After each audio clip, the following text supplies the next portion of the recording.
Deep within the scorching expanse where the Sahara Desert meets the African savanna, ethnographic records reveal a cultural phenomenon that challenges everything we thought we knew about human attraction, survival, and ancient wisdom.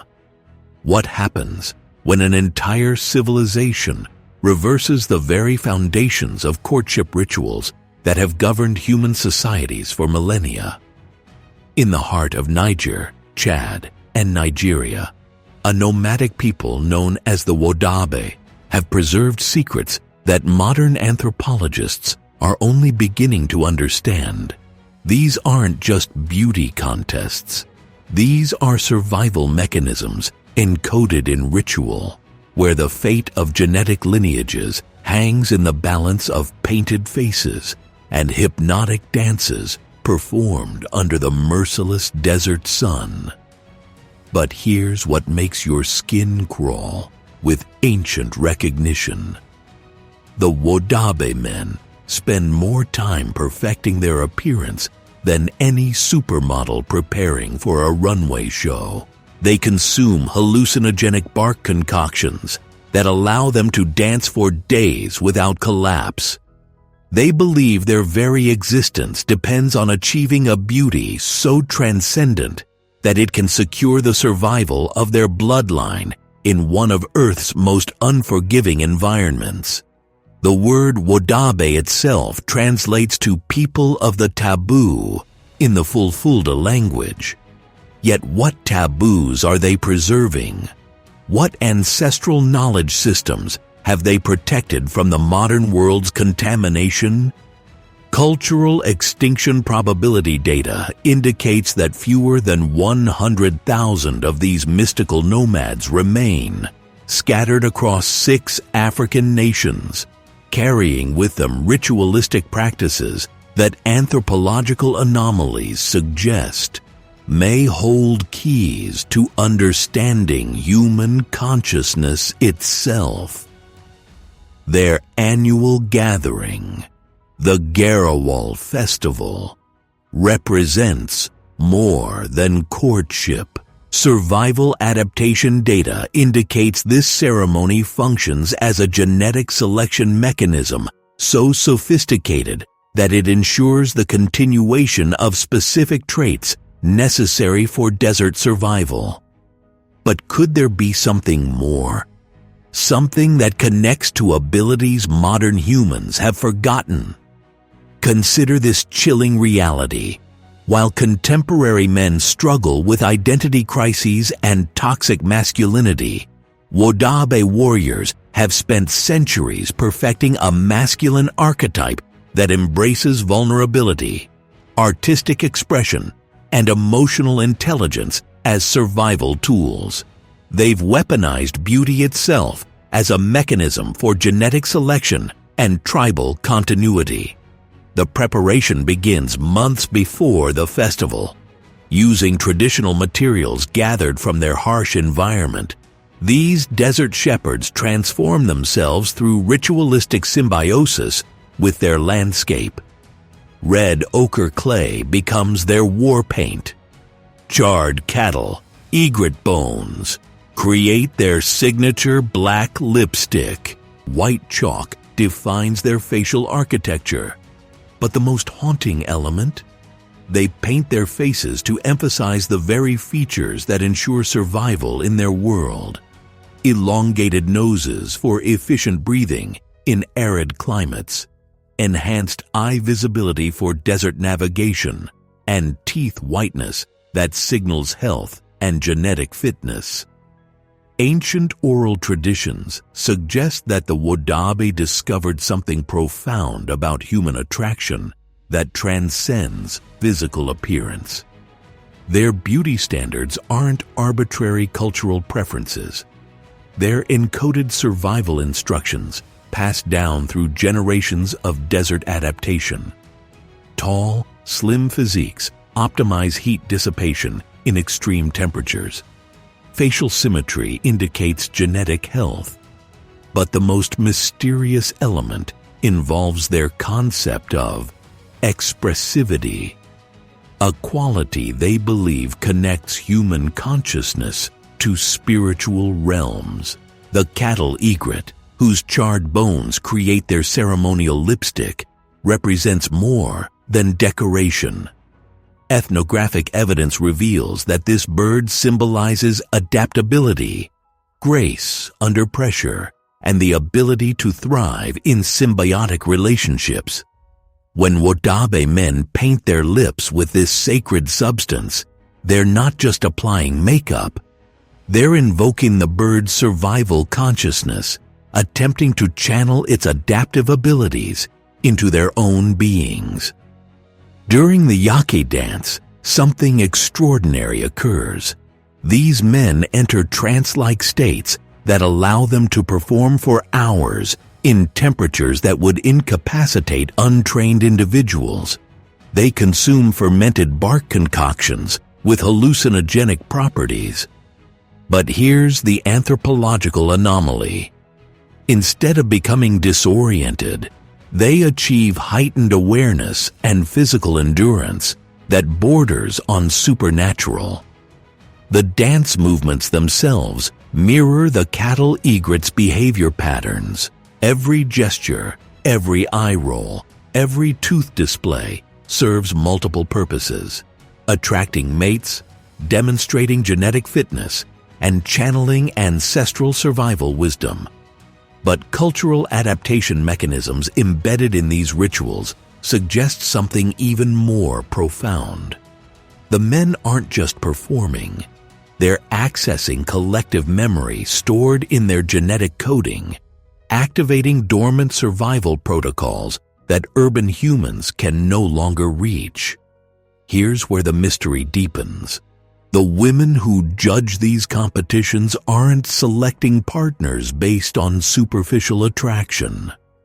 They're evaluating genetic information, survival capabilities, and spiritual connectivity through intuitive assessment systems that modern science barely understands.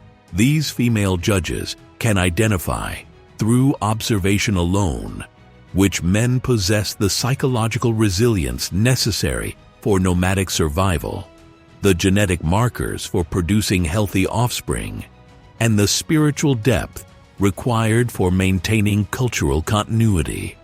The festival occurs at the end of the rainy season, when the Wodaabe gather at locations determined by ancient knowledge of grazing patterns, mineral concentrations, and celestial alignments.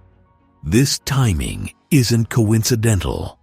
Survival matrix calculations embedded in their cultural practices indicate that genetic selection performed during specific seasonal transitions optimizes reproductive success and offspring survival rates.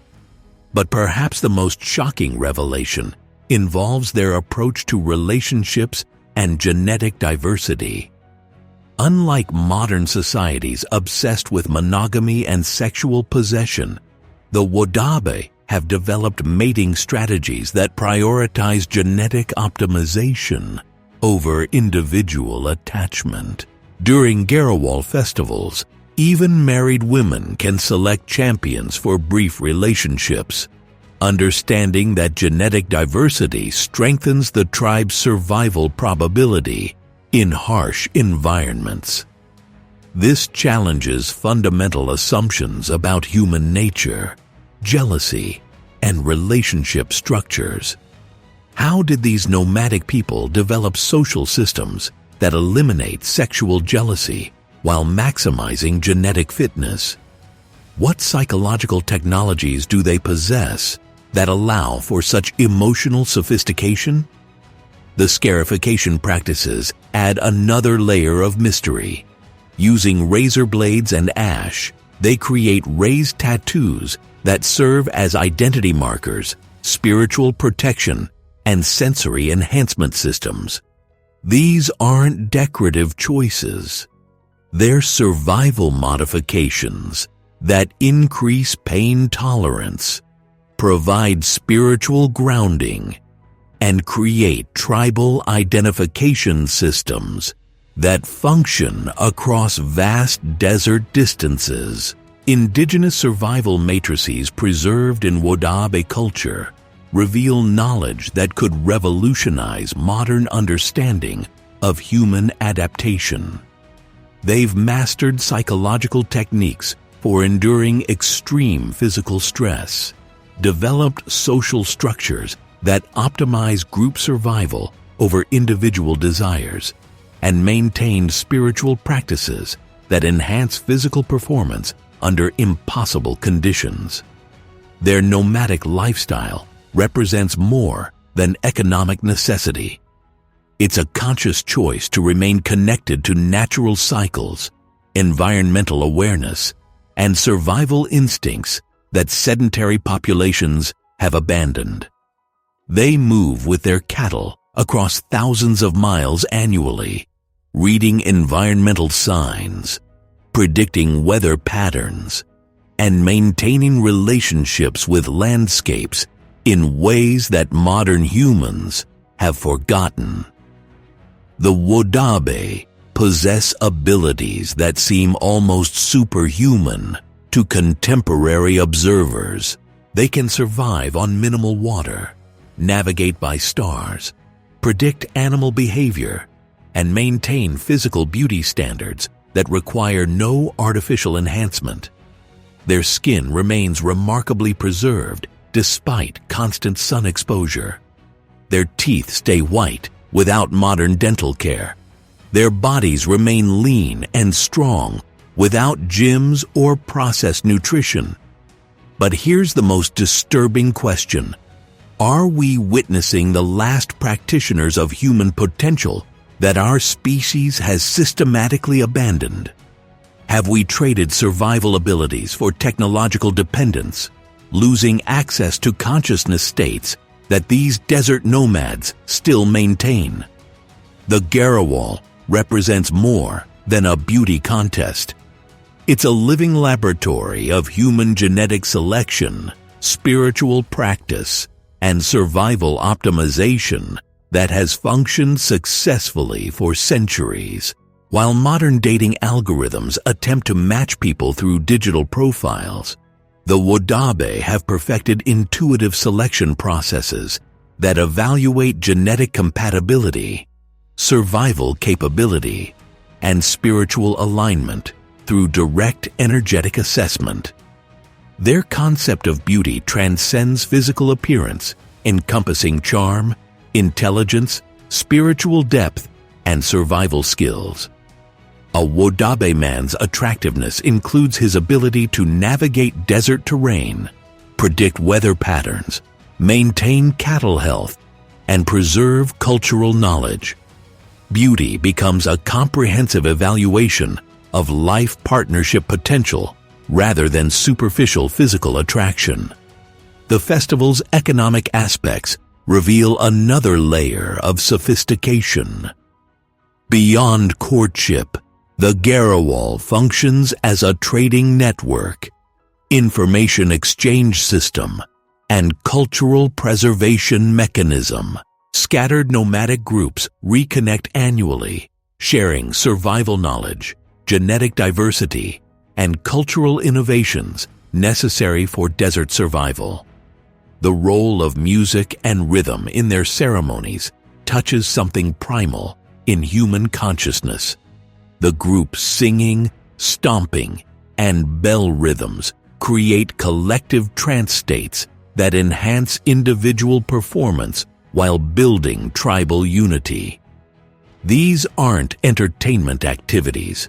They're consciousness-altering technologies that strengthen group survival capabilities through shared emotional and spiritual experiences. Consider the psychological sophistication required for their mating strategies. Young women, typically between 14 and 16, make selection decisions that will impact tribal survival for generations. Yet they demonstrate intuitive assessment abilities that surpass modern psychological evaluation methods. How do teenage girls develop such sophisticated judgment capabilities? What training, conscious or unconscious, prepares them for these critical decisions? The answer may lie in their childhood education systems, which prioritize practical survival skills, psychological maturity, and spiritual development over academic abstraction. By adolescence, Wodaabe youth possess life experience and decision-making capabilities that urban adults never achieve. Their approach to male beauty challenges gender stereotypes that dominate modern culture. While contemporary masculinity often emphasizes dominance, emotional suppression, and competitive aggression, Wodaabe men embody vulnerability, artistic expression, and collaborative behavior as strength indicators. They've discovered that survival in extreme environments requires emotional intelligence, aesthetic sensitivity, and spiritual connectivity rather than brute force or technological dominance. The makeup rituals themselves represent sophisticated color therapy, psychological preparation, and spiritual invocation practices. Each pigment serves specific purposes: red ochre for earth connection and vitality, white chalk for spiritual purity and bone strength, black coal for protection and vision enhancement. These aren't cosmetic choices. They're therapeutic applications based on generations of experimental knowledge about color's impact on consciousness and physical performance.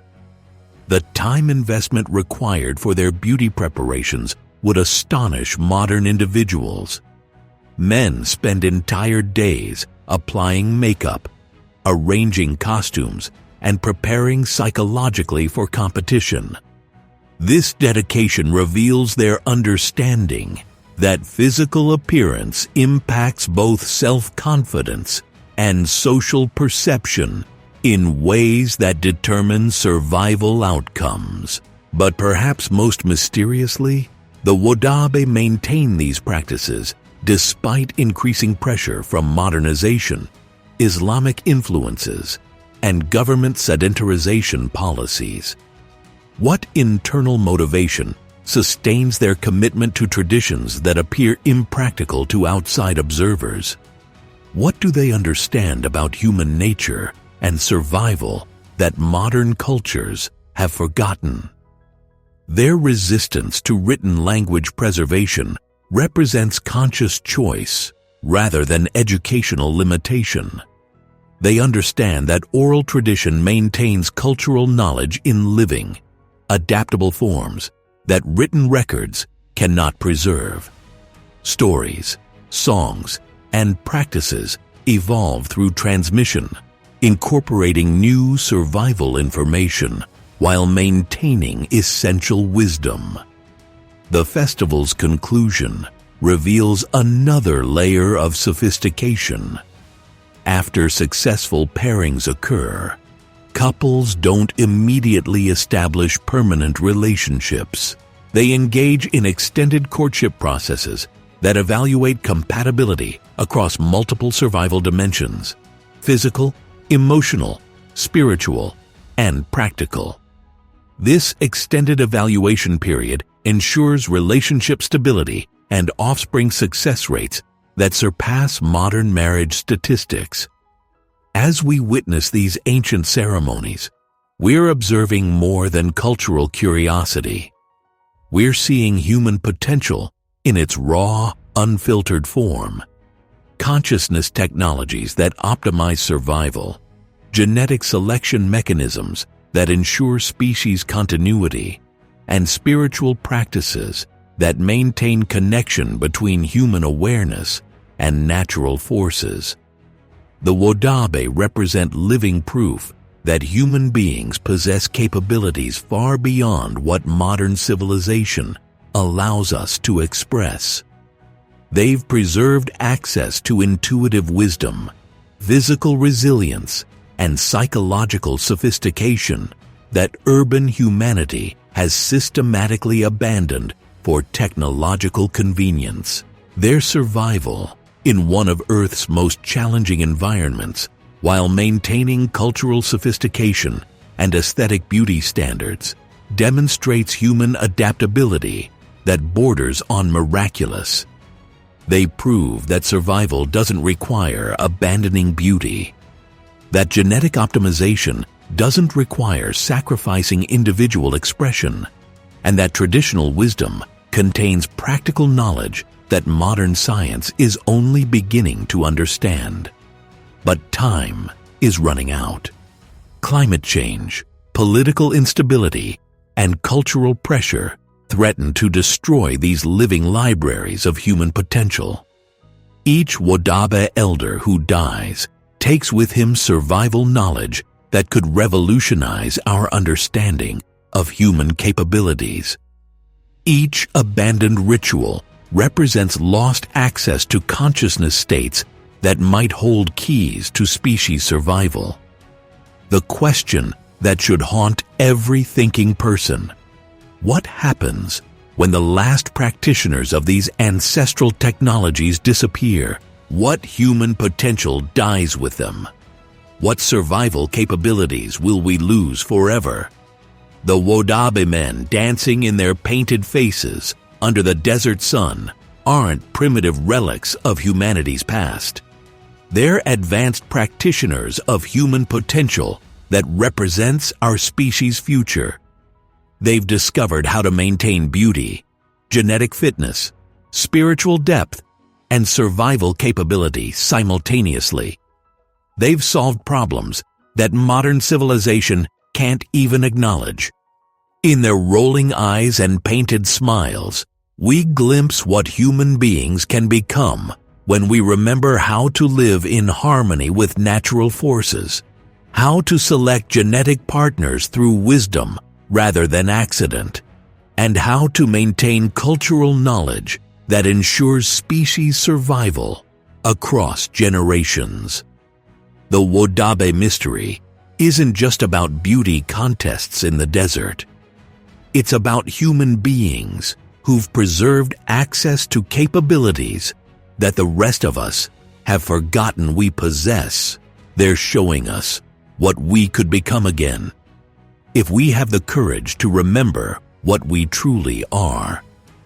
As their cattle move across ancient migration routes and their children learn survival wisdom that no university teaches, the Wodaabe continue carrying forward the flame of human potential that burns brightest when we remember that beauty, survival, and consciousness are not separate pursuits, but different expressions of the same fundamental life force that makes us truly human. The real question isn't what makes the Wodaabe different from us. The question is what made us different from them, and whether we can